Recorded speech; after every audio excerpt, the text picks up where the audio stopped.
Olá pessoal, meu nome é Camila Waterkemper e hoje nós estamos aqui para falar um pouquinho sobre imigração. E aí, bora passear?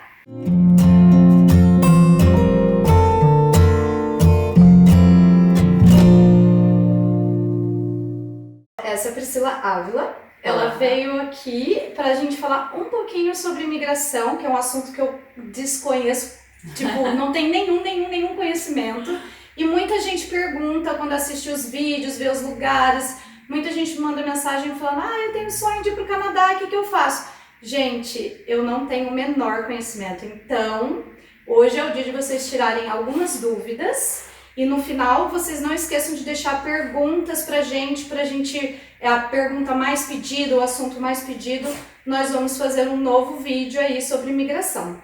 Priscila, fala um pouquinho sobre você. Olá pessoal, eu sou consultora regulamentada pelo Canadá, né? Eu fiz um curso, é um college que nós fazemos aqui no Canadá, depois a gente tira uma licença, passa por uma prova bem difícil de inglês, que você precisa tirar o CLB9 em todas as matérias, e depois você passa por uma prova de um conselho que regulamenta essa profissão aqui no Canadá. Então hoje eu sou consultora regulamentada, no Brasil eu sou advogada, né? Sou bacharel e mestre em Direito pela USP.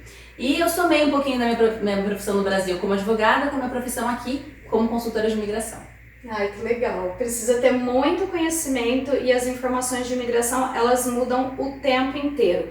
Então, eu aconselho sempre vocês a irem atrás de um profissional, porque esses profissionais estão sempre atualizados, porque a não ser que você tenha mais tempo e conhecimento para ficar sempre buscando o que é que está válido no momento, né? Isso. Uhum. Eu queria que você falasse um pouquinho, assim, para quem está chegando agora, que não pesquisou nada, como que é para você pesquisar onde você se encaixa num processo de imigração, assim, porque tem vários, né?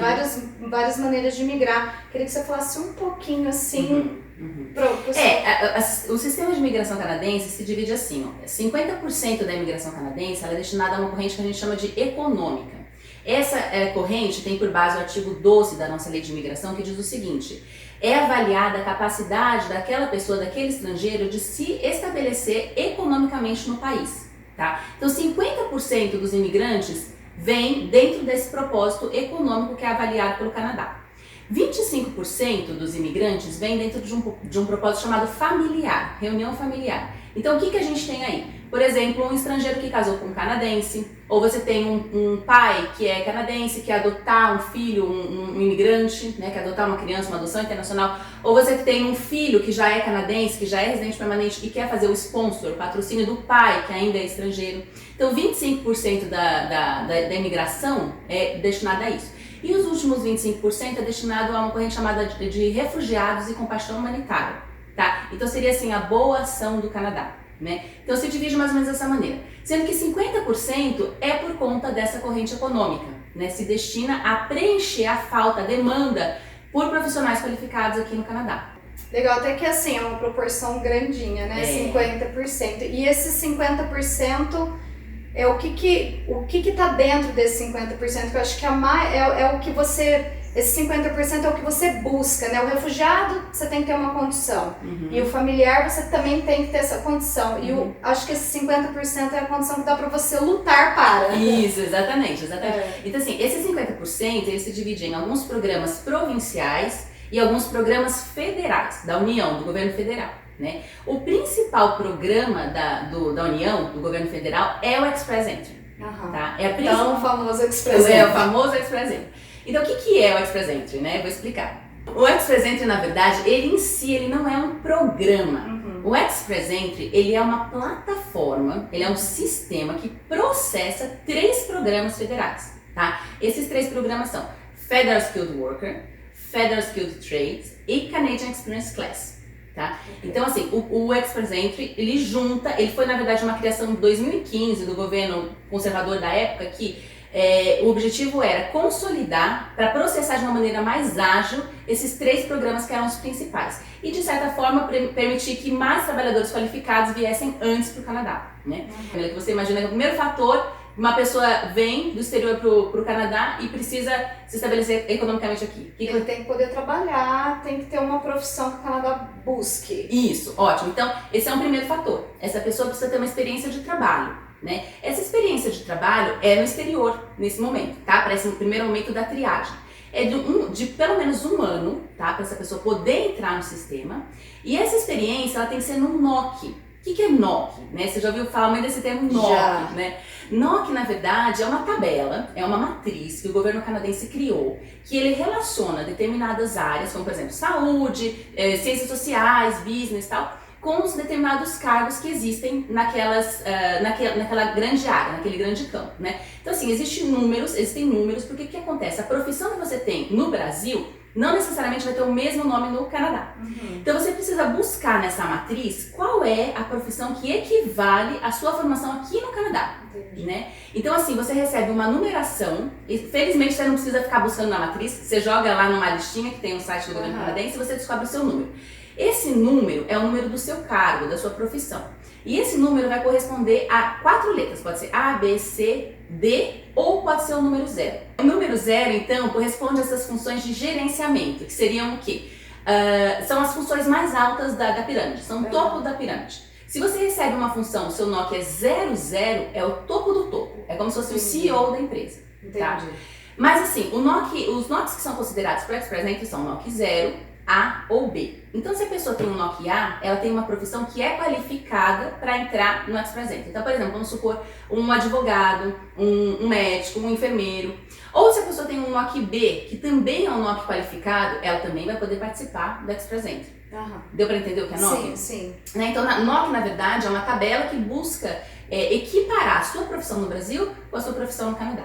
Mas é importante deixar claro que você não vai olhar só o nome da profissão. Você vai olhar as principais funções daquela profissão. O segundo requisito é a língua, né? Porque se você quer emigrar e quer trabalhar, e quer produzir, e quer se estabelecer economicamente, você precisa falar a língua. Um dos 2 idiomas nacionais, né? Que é o inglês ou o francês. E assim, parece bobo, mas o inglês pega.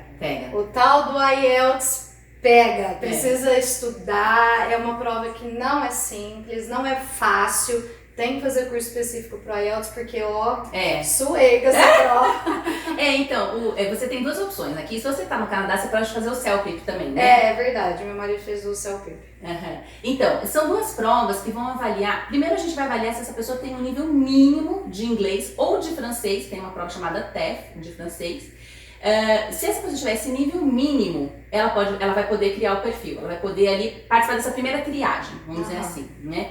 Qual seria esse nível mínimo? Vai depender do programa, né? Pro Canadian Experience Class e pro Federal Skilled Trade, dependendo do programa, você vai poder tirar o CLB 5, que é a nota 5 ali, né? Mas pro Federal Skilled Work tem que ser o CLB 7. É o mínimo. E é difícil chegar ali. É difícil. Você tem que estudar a prova, né? Você não tem que estudar só o inglês, você tem que estudar como que aquela prova é realizada. E o terceiro requisito é a sua formação.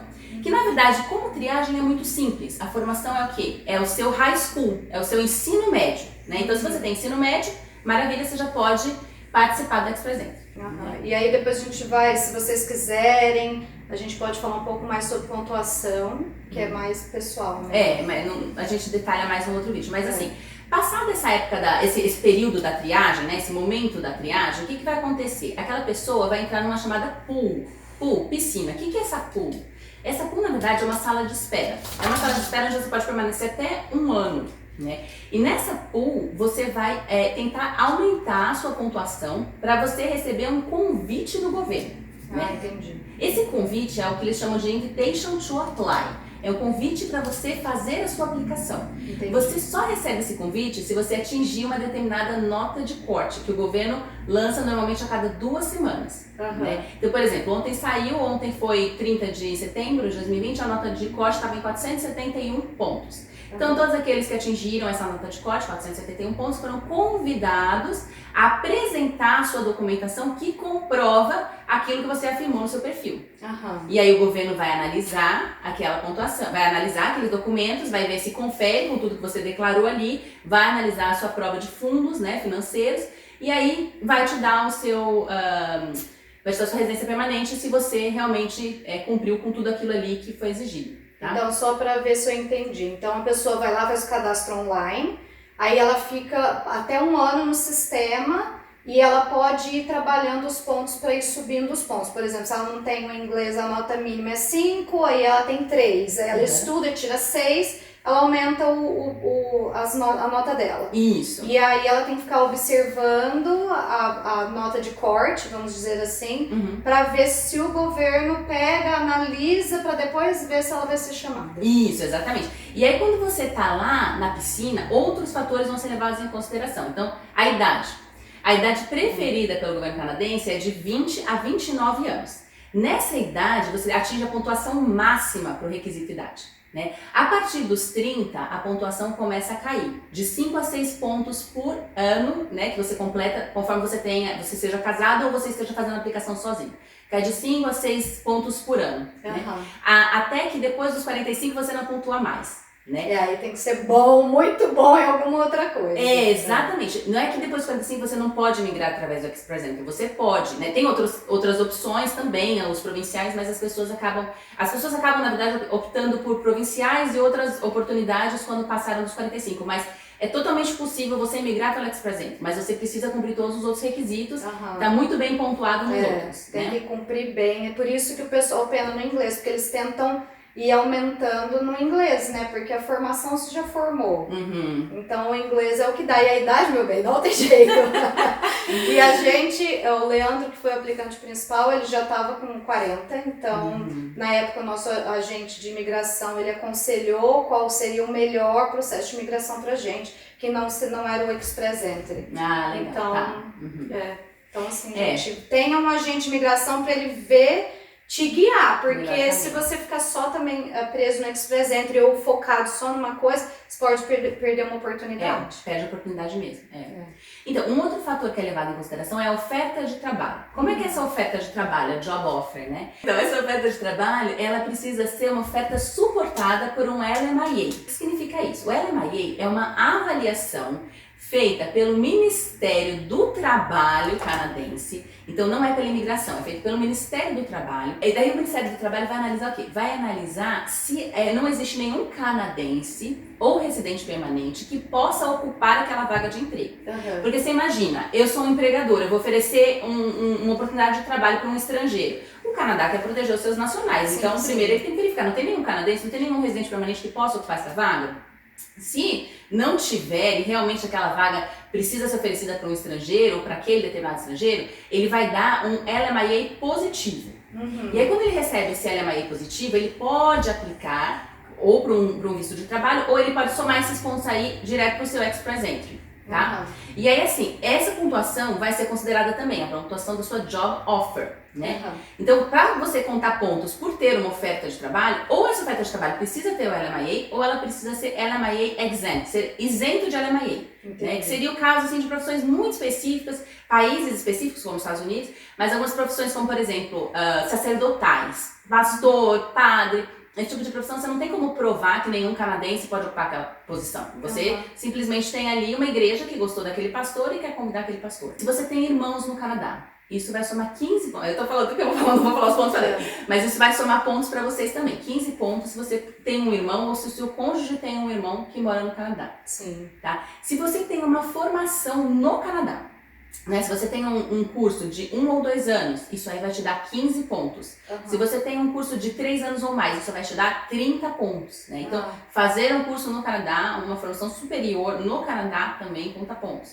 O que mais que conta pontos? Se você fala o francês e o inglês. Então, eles têm realmente uma carência de pessoas que falem o francês. Então, se você tem um nível de francês bom, que é o CLB 7, no mínimo, e você também tem um inglês intermediário, que seria ali o CLB 5, você também vai ganhar pontos por falar francês. Um outro fator que pontua é você ter uma experiência de trabalho no Canadá. O Canadian Experience Class precisa de 1 ano mínimo de experiência profissional. Esse 1 ano para o Canadian Experience Class não precisa ser corrido. Tá? Pode ser 1 ano, trabalhou 4 meses no ano, né? 6 meses, mais 2, enfim. Tem pessoas que vêm, trabalham aqui e voltam para o Brasil. Aí no futuro querem aplicar, vão poder usar aquela experiência de trabalho. Legal. É bem legal. Bom, o cônjuge também pode participar dessa pontuação.